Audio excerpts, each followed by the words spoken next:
大家好，欢迎来到大雁 Talk。今天来讨论一个备受关注，然后不是很好讲的一个主题，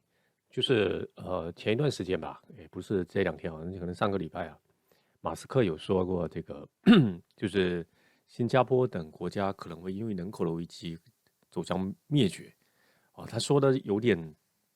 太过了一点，就是他的用词其实蛮激烈的。然后你要知道，马斯克他的风格就是这样子的，就是说他的说话就是一不经人死不休啦，所以我们也可以以一个更平和的心态去看待他，因为他已经不，他不是针对新加坡，他其实他做事风格，他说话的方式就是这样直截了当，然后也不顾及别人的感受，这是他的方式，也是他就是个性的一个方面啊，我们不用过多的去在意这个点。有些人说，他可能是羡慕新加坡的这个进步发展。我觉得以他的这种现在的地位成就，还有现在正处于这种很舒服的状态之下，我觉得这个应该也不会我觉得我们没有必要用这么情绪化的方式来理解这件事情，因为我觉得马斯克他其实在这个讲话的前面，他其实是有看别人的这个关于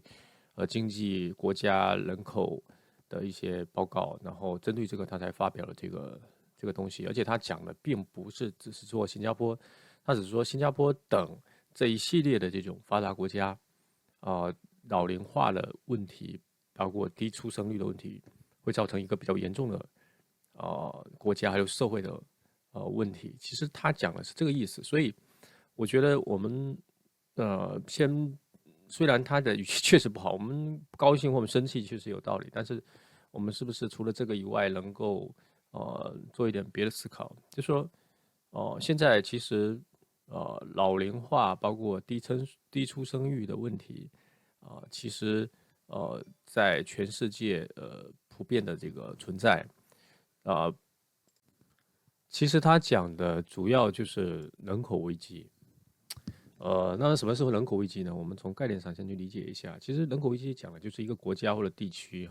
它人口结构出现了非常严重的这个失衡，比如说出生率很低，人口老龄化很严重，然后它就会导致一系列的这个劳动力短缺啊、经济增长放缓等问题。那么，作为新加坡，它确实是一个比较小但是很发达的国家。那么这样的国家，它其实就是我们从数字上来讲，它其实很容易受到这种低出生育率跟这个人口老龄化的这种挑战。呃，就是因为很多人就是我们为什么会提到新加坡？我觉得他讲的这个点，就是我们也要需要去思考，因为一个并不是只是新加坡，我是一个就是人口本身在绝对数字上比较少的地方，它就是比较容易受到这个冲击。你自己想一下，这是个数学问题，就是说，如果它的人口数量上亿，那么它的减少，哪怕它很迅速，它还可能还能保持几千万或者小亿的这样的一个级别，那么它的这个国家和社会的结构其实不会起太大的变化。你比如说印度，你说印度人口少一半，它会怎么样吗？不会的，因为它的人口基数非常巨大，是吧？那一个小的国家，它就受这个冲击就很大。你比如说一个200万的，现在100万，那差别是非常巨大的，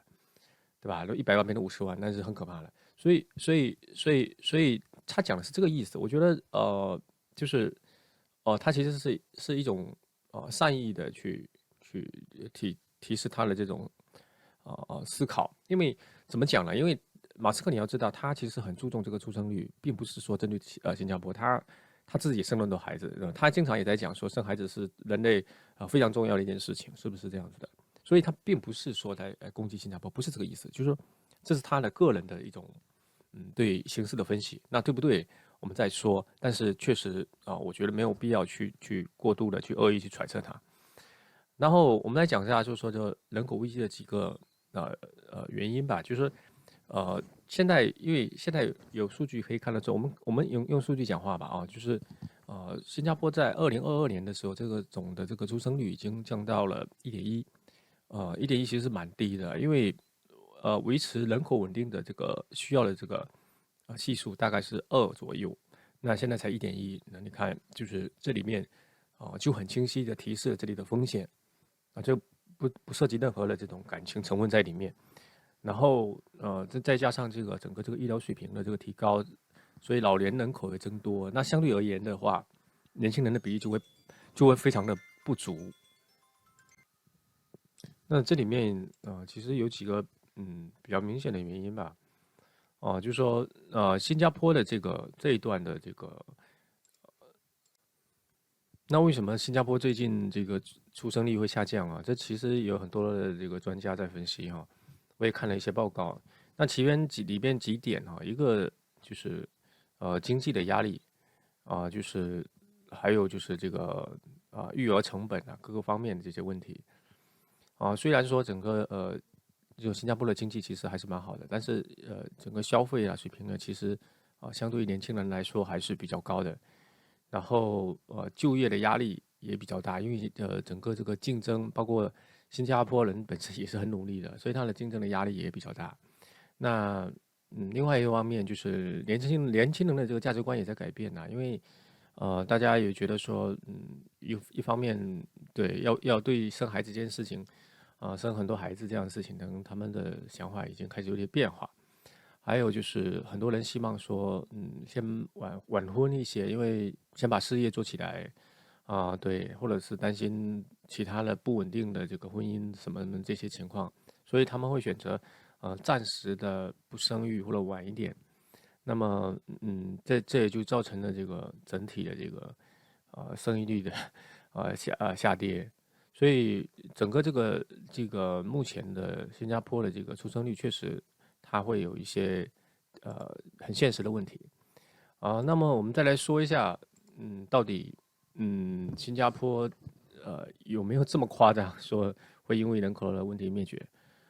这个问题呢，我们可以分几个方面来讲，因为解决人口危机的几个方式哈，其实大家也都是都大概明白。一个呢，就是引进这个人口这是很多这种人口不多但是国土比较大的国家经常采取的一些策略那么新加坡其实有它的优势，为什么呢？因为新加坡背靠的这个马来西亚我知道很多马来西亚人都会去新加坡去寻求发展，那这里面就有一部分人会愿意留下来，这也是非常主要的一块就是这个人口的主力，而且新加坡跟马来西亚的文化相对接近一些，所以他们融合度也会高一些，这是一块。那么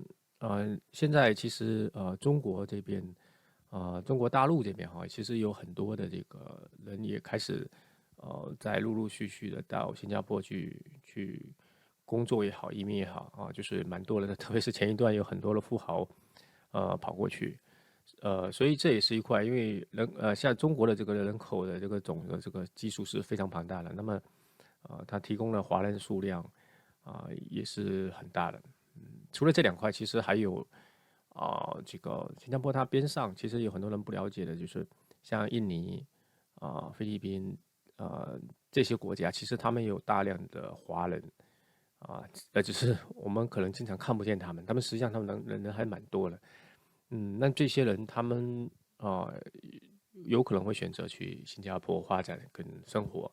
这是非常有可能的。因为对整个会可能对他们来说会有一些不一样的提高因为毕竟新加坡确实在全球的这个地位各个方面还是不错的，所以我觉得人口的这个吸收这一块从吸收人口这一块，我觉得没有太大问题。甚至新加坡现在其实他们的这个要求其实还蛮高的，就是不管是陆基还是永居，其实都没那么简单，他们的要求都还蛮多了。以前比较容易，我听说以前加入新加坡还比较容易，现在是蛮困难的。所以，这一块的话，我觉得是提供它的一个强大的一个资助吧。所以这一块也是马斯克他可能不是特别了解的一块另外一个其实单单只是这一块是不够的，因为很多人会说没关系，我可以吸收这么大量的人员，但是这并不是最好的方式。我们说实话，因为大量的人口的流入，特别是外地的这种人口的流入，不管他来自哪个国家，肯定会有文化冲突、利益冲突跟本地的原来的这些本地人、当地人的这种矛盾其实都会有，多多少少，就是有些地方冲突多一点，有些地方少一点，但一定会有。所以你包括现在，你能感觉到这个新加坡的这个跟这个新的就是接触的这些人，他其实还是会有一些就是相互都觉得不是就是看不上眼的地方啊。现在你其实能感觉得到，所以不是新加坡，我觉得全世界很多地方都是这样的，就是说，如果你人口大量的进入，就是外来人口进入，就会出现这些矛盾，并且会争夺原来的一些资源。所以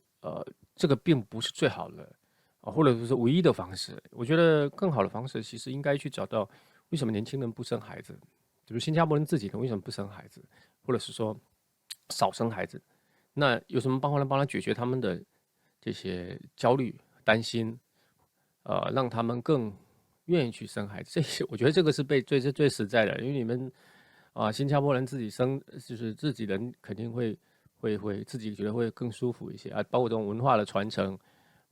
就是生活习惯的这种各个方面可能包括自我归属感可能会更强一些。所以我觉得最好的方式还是自己提高生育率，然后对，然后这块去下功夫。就刚才我看了很多专家讲了这个几点原因，我觉得这个是可以做的工作。所以我讲的意思是说，我们不需要因为别人的一句话里面，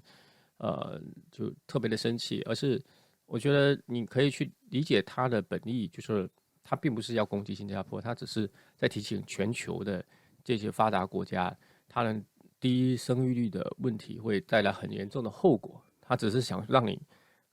更加的，就是认清这个现实，或者是说更着急一些，所以他讲了一些比较难听的词语。这确实是不好的习惯，我们必须说但是我们不需要纠结在这里，我们要想想他讲的背后的这个东西到底是怎么回事。好，今天我们就聊到这里，再见。